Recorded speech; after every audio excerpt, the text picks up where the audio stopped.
A very good day to all of you. दोस्तों, आज हम पढ़ेंगे Newton's law of motion series में हमारा लेक्चर नंबर 6, जिसमें हम पढ़ेंगे motion of two bodies over a horizontal plane. So the content of this lecture is categorized into two cases. Number one, over a smooth horizontal plane.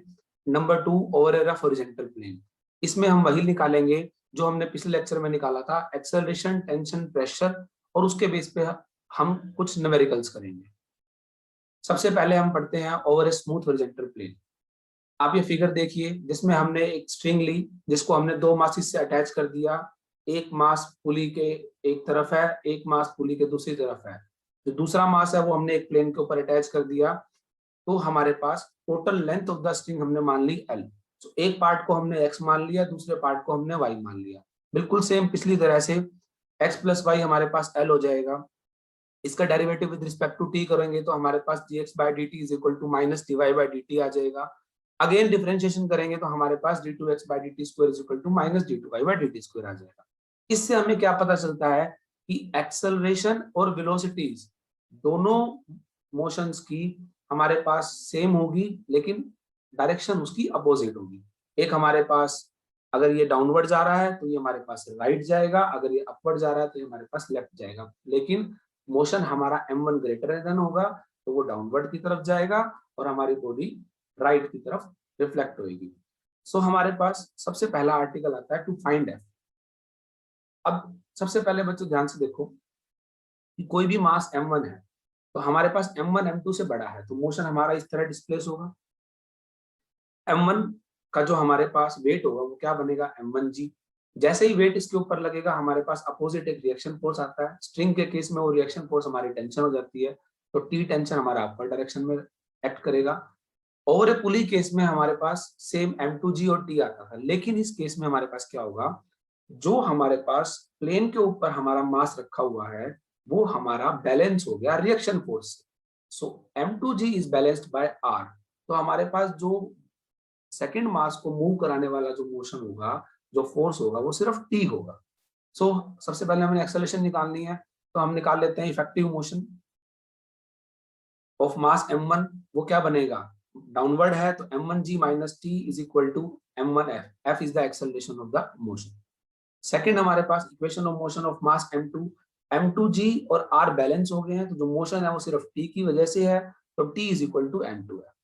हमें यहाँ से t eliminate करना है, तो t एलिमिनेट करने के लिए हम क्या कर दें, एक की वैल्यू दूसरे में सब्स्टिट्यूट कर दें और इससे हमारे पास f फाइंड आउट हो जाएगा। f हमारे पास क्या आ गया, m1 divide by m1 plus m2 into g। वहां पे क्या आता था हमारे पास, difference of the mass is divided by sum of the mass.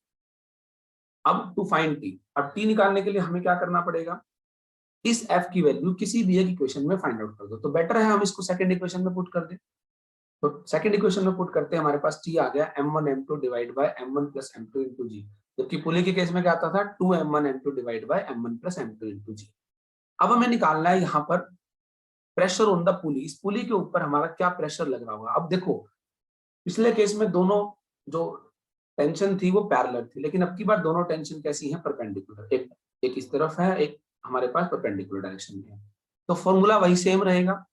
Pressure on the पुली निकालने के लिए resultant square is equal to a square plus b square plus 2ab cos theta. और यहाँ पे हमारे ए और बी क्या है, टी और टी, और थीटा हमारे अब की बार 90 डिग्री। सो cos 90 0, तो हमारे पास 2t स्क्वायर हो जाएगा। So pressure on the pulley is √2 into T. यहाँ पे हमने प्रेशर ही क्यों यूज करा, आर क्यों नहीं यूज करा, क्योंकि आर हमारा रिएक्शन फोर्सेस हम ले चुके हैं। नेक्स्ट हमारे पास सेकंड केस आता है over a rough horizontal plane. जैसे ही हम रफ हॉरिजॉन्टल प्लेन पे चलेंगे, सबसे पहले उसकी फिगर देखिए।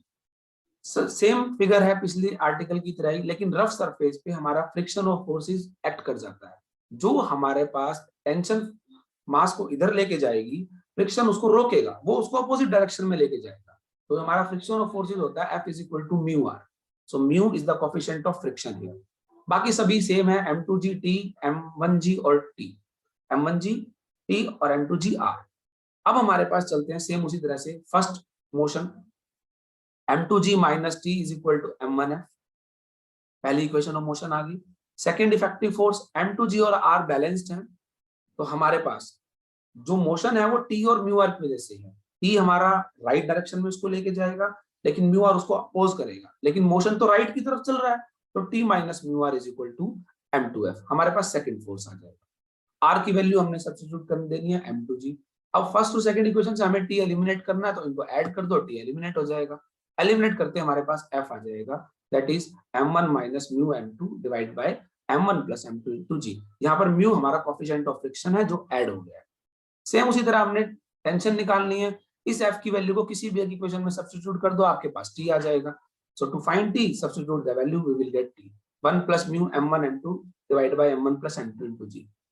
प्रेशर का जो केस होगा वो बिल्कुल सेम होगा, क्योंकि प्रेशर तो वही है, रिजल्टेंट ऑफ टू फोर्सेस, दोनों फोर्सेस हमारे पास T एक्ट कर रहे हैं, तो सेम हमारे पास प्रेशर ऑन द पुली, चाहे रफ हॉरिजॉन्टल सरफेस हो चाहे स्मूथ हॉरिजॉन्टल सरफेस हो, दोनों में ही √2T आएगा। अब हमारे पास नेक्स्ट आता है numerical. A mass of 4 kilogram is drawn across a rough horizontal table। तो ध्यान रखना आपको रफ वाले फॉर्मूले ही यूज करने हैं यहाँ। By means of a string passing over a pulley fixed at an edge of a table and support a mass of 2 kilogram at the other। एक हमारे पास 4 किलोग्राम टेबल के ऊपर है, सेकंड हमारे पास 2 किलोग्राम आ गया। If the coefficient of the friction is 5/16, तो find the acceleration of the masses and tension in the string। तो सबसे पहले हमारे पास M1 आ गया 2 kg, M2 आ गया 4 kg, और क्योंकि हमारा मोशन डाउनवर्ड की तरफ एक्ट करेगा, तो हमारे पास M1 2 और M2 हमारे पास है 4 kg।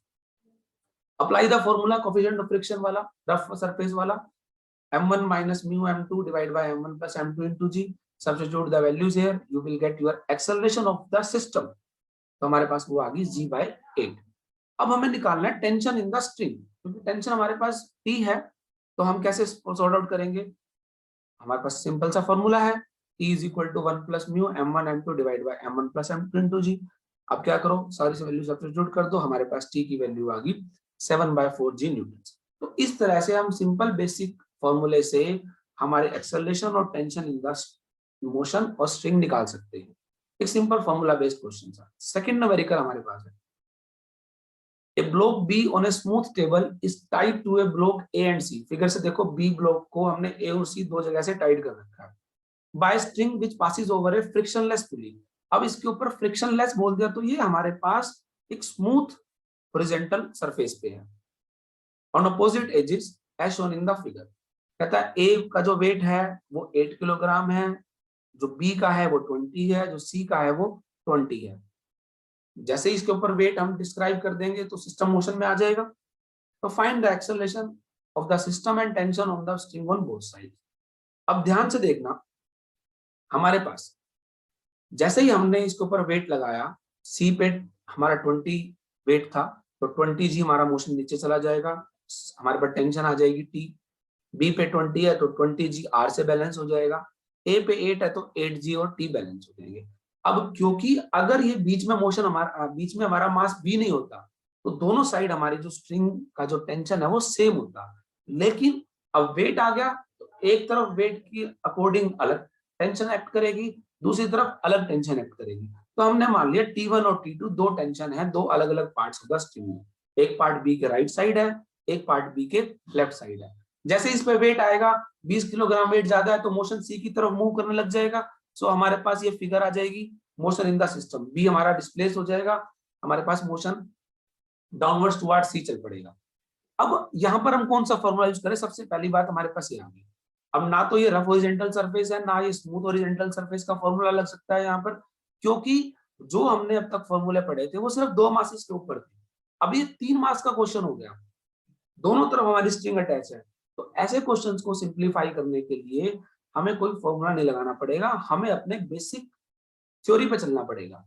क्योंकि वहां पे हमने 2 मोशन निकाले थे 2 मासेस का, अब यहाँ 3 मास है तो 3 मास का मोशन निकाल लेंगे। तो सबसे पहले हम निकालेंगे equation of motion of mass A. तो वो क्या हो जाएगा, क्योंकि हमारा जो मोशन है वो ए ब्लॉक का ऊपर की तरफ चल रहा है, तो T1 minus 8G is equal to 8F। F is the acceleration of the system. Second निकालेंगे बी का। अब ध्यान से देखो, बी T2 हमारा राइट एक्ट कर रहा है, T1 हमारा लेफ्ट एक्ट कर रहा है, लेकिन मोशन तो T2 की तरफ जा रहा है, तो T2 ज्यादा हो गया, तो T2 minus T1 is equal to 20F, क्योंकि इसका मास है 20।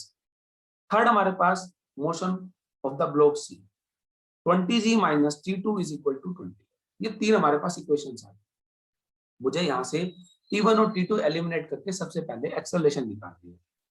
अगर मैं इन तीनों इक्वेशंस को ऐड कर दूं तो T1 से कैंसिल हो जाएगा, T2 से कैंसिल हो जाएगा, हमारे पास आ जाएगी एक्सेलरेशन इज g/4 मीटर पर सेकंड स्क्वायर। इस पूरे मोशन की एक्सेलरेशन हो गई g/4 मीटर पर सेकंड स्क्वायर।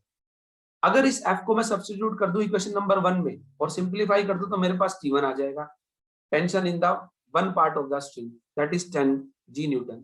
और अगर इस f की वैल्यू मैं इक्वेशन नंबर 3 में पुट कर दूं तो मेरे पास tension in the second part of the string T2 आ जाएगा।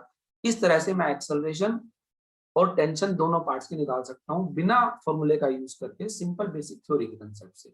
और ये आपके लिए कुछ असाइनमेंट है बच्चों, इनको सॉल्व कर लेना। और thanks for all for watching this video and I request again to all of you to subscribe the channel and like the video.